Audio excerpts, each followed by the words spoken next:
Welcome to the studio. Today we're going to be taking a look at the drum effect. That's how to utilize the drum effect effectively. And I'm talking about the drum effects, not the usual effects that you're already used to. Now, this is applicable to those of you who are using the Akai MPC devices. Any one of them, be it the Live 2, 1, and all that. So let's get into it. Let's go.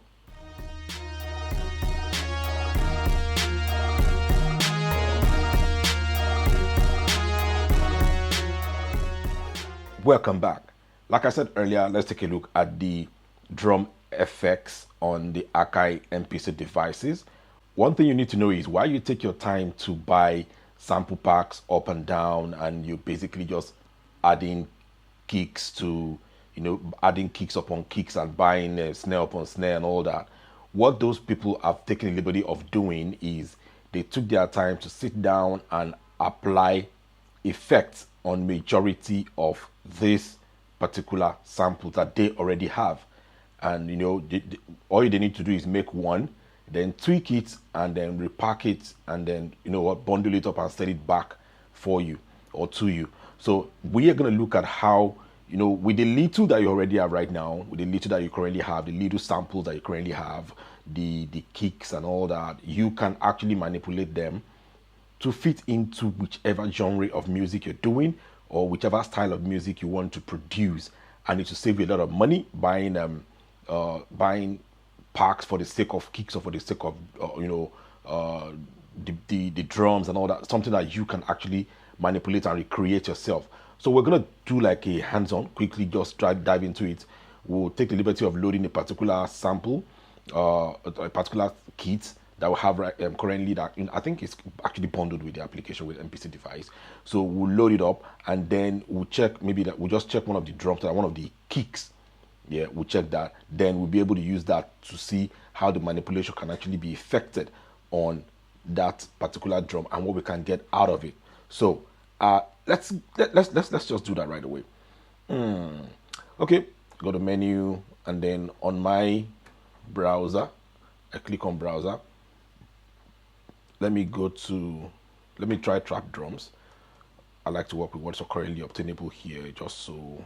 Let me try trap kit 6. Let's see.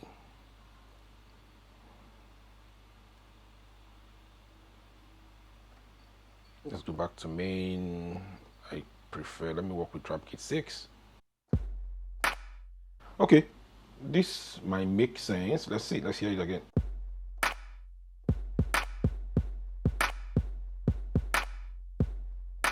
That particular kick you're hearing right now is on pad 1, and then this snare that sounds like also it's incorporated with a clap, something like that, is on pad 2. We're just gonna stick with those two for now. Yes, and then there are some other things here, but we're gonna be working with this pad 1 and the pad 2. Now, if you really want to get into your drum effects, I've told you in some of our previous videos that you take your time to thoroughly check out what you will find or the usefulness of the program edit. If you come to your menu, see this program edit right there, it's a lot useful. There are a lot of things that are there that can actually make your work a lot easier, and you just try to take your to just practice and work with them. Let's go back to the main and show you something. If you come back to the main and you click on the eye icon under your, very close to the home button. If you click on that, this is what you get, right? And if you remember one of our previous videos, we talked about how you can easily, click on that insert box and add effects to your program, right? Or maybe it's your pad. You can actually add effects to it right now. And what you're doing is, as you can see, you have only 4 slots for the effects. While we have a lot of effects, if you click on it, and then I'm basically moving with my juggle now. You see there are a lot of effects that I can add, but that is just how many? 4. And you can actually buy more packs and plugins, and you can load it up and you can call it up from here. But let's go back. Let's close this. Let's hide it. Now, what I'm saying is, instead of that, first, How about you go to your menu? Remember, the shortcut for program edit is basically by just holding your menu and pressing your pad 14. But for the sake of the screen that you're looking at, I'm taking my time to go through it, menu, then press program edit. And on your program edit, this is what you get, right? You bring it to your masters, you can access samples, envelopes. We've talked about some of these things. We're still going to talk about a lot more of them. But then let's go, our focus will be on that effects. Let's go to effects. If you click on effects, this is what you get, right? It's the same effect interface of that we checked just now by going to the home and clicking on the eye icon and going to inserts. Now, this is the same thing you get, but a step further, if you press that effect again, as you can see, it's got 2 dots underneath. It means 2 layers. If you can see, envelopes got like about 3 dots. It means envelope. If you press it 3 times, it shows you 3 different things. 1, 2, the envelope for the amp, the envelope for the filter, and the third one is the envelope for the pitch. We're going to cover all those ones too, some other times. But now we're focusing on effect right now. So if I press it the first time, it brings me here. The second time I press it, it takes me to drum effects, which is the drum effect that we're going to be talking about. Now, take a look at what you just have here. Drum effect gives you access to 8 more settings that you can perform on your drum kit, and it will reflect on it to basically give you a different output entirely. So, but what you need to know is you can't understand what this thing can do for you unless you try it out. You need to try it out on a drum, on a kick. You need to try it out on a snare. You need to try it out on your, maybe like your clap, your hat, open or closed. And you need to try it out on some of those things so that you can know what the effect is. So anytime you're making your own music, it will be easier for you to say, okay, I remember I've used this before, I want to use it. It will give me what I'm actually looking for. To make it a lot easier, take a look at this. Now we're on, you see we have type, and then you have the knob to control it. These are your types. Then these are the knobs to control them, right? And this is the other type and the knobs to control them. Like I said, you can only add 8, but it doesn't mean 8 is the total. If I click on this type and I hit on my jog wheel, you see I have 1, 2, 3, 4, 5, 6, 7, 8, 9, 10, 11, 12, 13, 14. I have 14 that I can actually load from. But then you are basically given access to 8 out of those 14 per time to load on each of your pad. Remember, anything you do here on this particular place affects your pad and not maybe your entire program or something like that. No, because this is program edit. So this affects your pad. If you take a look at my screen right now, you see the pad that is on the red upper line. You see the pad, you see A02. That means it's part 2 that we're working with right now, which is this. But if I come back and I hit the first one, that's my kick, and that is, it automatically changes to pad 1 and tells me that any change I effect here will affect pad 1. And let me show you that. On this ring mode now, if I click on it and I select beat crush, and then I come back to pad 2, see pad 2 has gone back to ring mode, but then pad 1, going back to pad 1, it gives me beat crush. That's just what as in another way for you to know that, okay, any setting you make here is applicable to that particular pad that is active right about now. So let's take it further. Look, check out what you're hearing right now.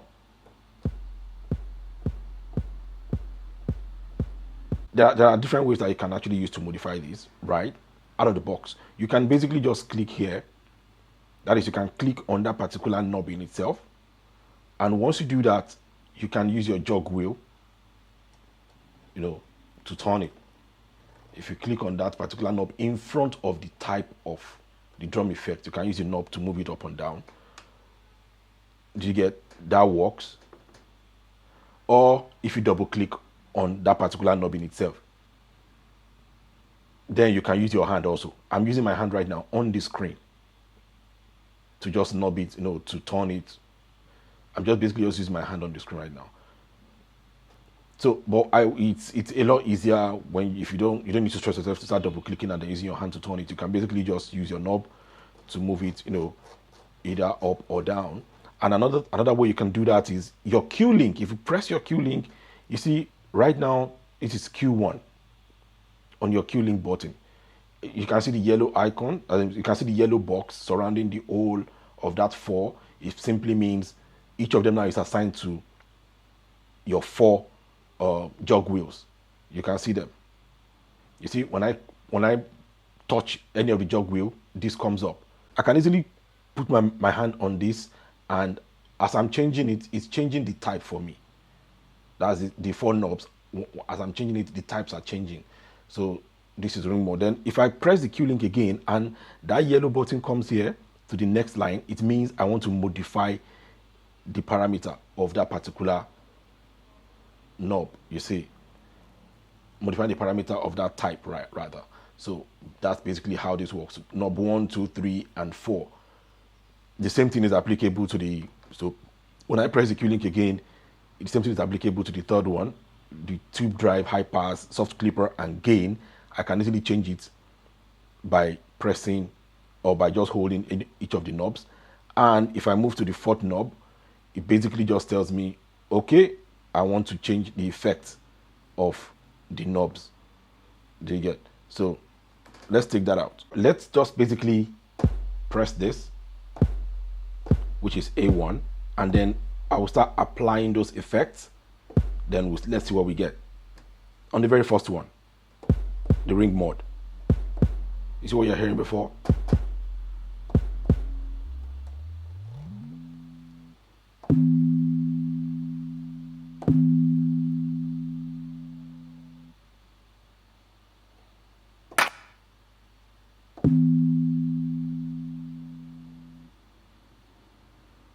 Do you see that?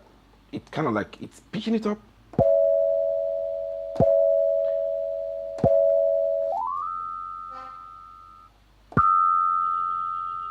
Let's take it back.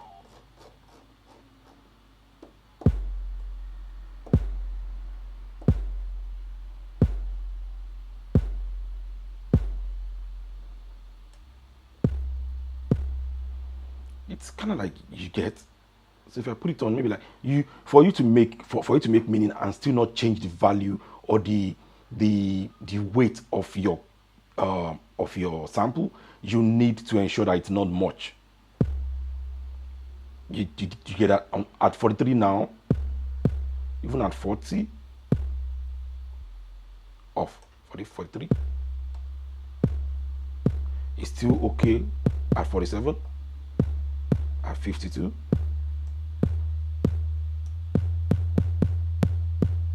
But the moment you start getting to something like this, it's no longer sounding like a kick. It's just something else. At 150, it still sounds like a kick, but then like different tone to it. So that's basically what ring mode does. Now let's take a look at the second one, which is bass tight, bass E tight. Now I love this a lot.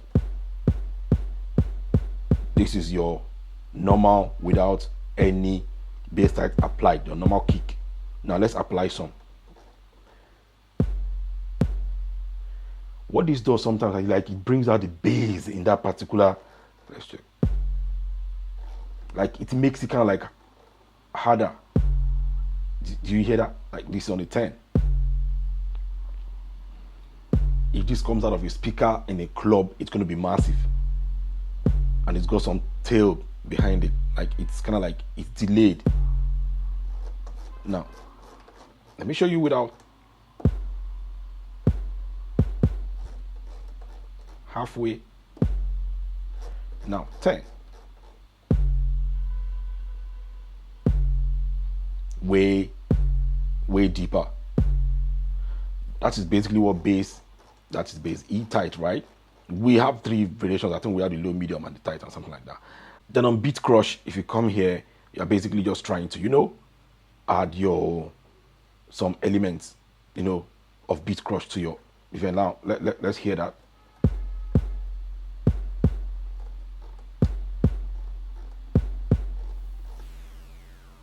Okay, it's coming in. There might be some music that you do that you might want that particular kind of sound. Okay, so in summary, what I'm trying to say in essence is Take your time to come here. You have about 12 or 13 different other drum effects that you can add to your particular beats, those to your samples, to the pads, to make it a lot more interesting, funkier in your own way, as opposed to trying to quickly go in and load normal effects first. So this might just be all you need without you having to load effects on your songs. Remember, on your project rather. Remember, anything you load here, and especially if you are using the standalone, any effect you load, anything you do in that regard, you always need to go and watch your memory usage. Because if your memory is exhausted, your device might be responding, there might be some lag in the response.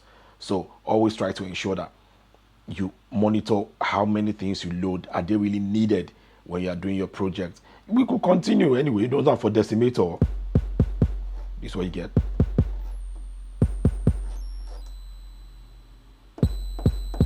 Do you get? So you like, would you need that for your kick or you need that for your snare? Tube drive. Let me go back here. Tube drive. Do you get that?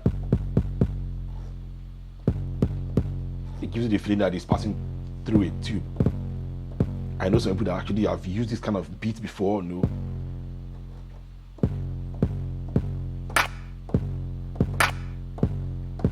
It depends on the kind of beat you want to make. So let's take it down. And I'm sure some of you are already used to the high pass.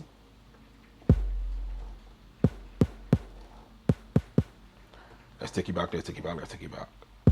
Yep. Soft clipper.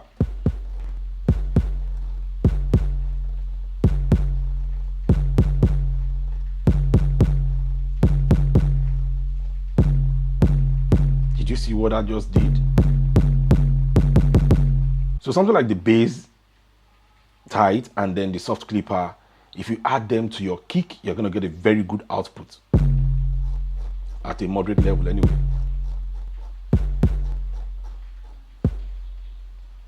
Now your gain, we all know what that does.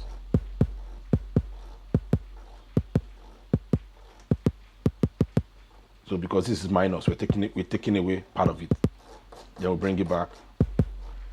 So in case you feel it's just too punchy and all that, instead of adding maybe some of those plugins on your effects to take it out, you can still take away part of the gain here and make it less, punchy, based on the kind of genre of music you're trying to work on. You can use everything simultaneously. That means at the same time, you don't have to say, let me cue one to enable one. And then when you realize, okay, fine, I'm still not getting what I want to get, or it's not there yet perfectly, then you can come back and click on the drum effects and it will take you to the effects. Then here you can now decide to load more effects, which is like 4 extra, and then those are the ones you have the liberty of, changing a lot of parameters just to make sure you get what you want. But for basics, your drum effects is okay for you to do some manipulations, additional subtraction basically for what you are looking at.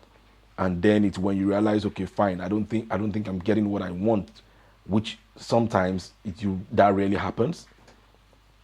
Then you can go to effects and add. So that's basically all for now on the drum effects. That's the drum effects. And I hope you take your time out to go through it one by one and add it, apply to your production, your parts. Then you see what the outcome is like, and you can just experiment. Like we always say, what do we do here on Bitbender Studio? We basically take you through how to use the device. We believe if you learn to use a device, it will make more sense for you to actually know what, to bring your ideas into reality, as opposed to teaching you how to make beats, which is something we'll get into eventually. But then you need to know how to use the devices first, because knowing how to use the device, knowing the shortcuts, knowing the quick buttons to press to get some things done can save you hours, from your production working period, anytime you get to work. And it can make a lot of things a lot easier for you, as opposed to you having to, waste your time or not knowing what to do when you need to do it. So learning the device is as equally as important when you're trying to learn how to go into music production. We've done 2 videos in the past now that I've talked about 20 tips and tricks. We've done 10 twice, 2 videos on 10 more tips and tricks, how to work smarter on this device and how to work even smarter and faster on this device, which is kind of like extensive walkthrough and some we give you some tips and tricks on some of the things you can do here with this device to make your work a lot easier. That'll be all for now. Don't forget to like, subscribe, share, and if you have any question, you have any feedback, don't forget to put them in the comment section below. We've been taking our time out to at least attend to them as much as we can, and we'll continue to do that. See you in the next one.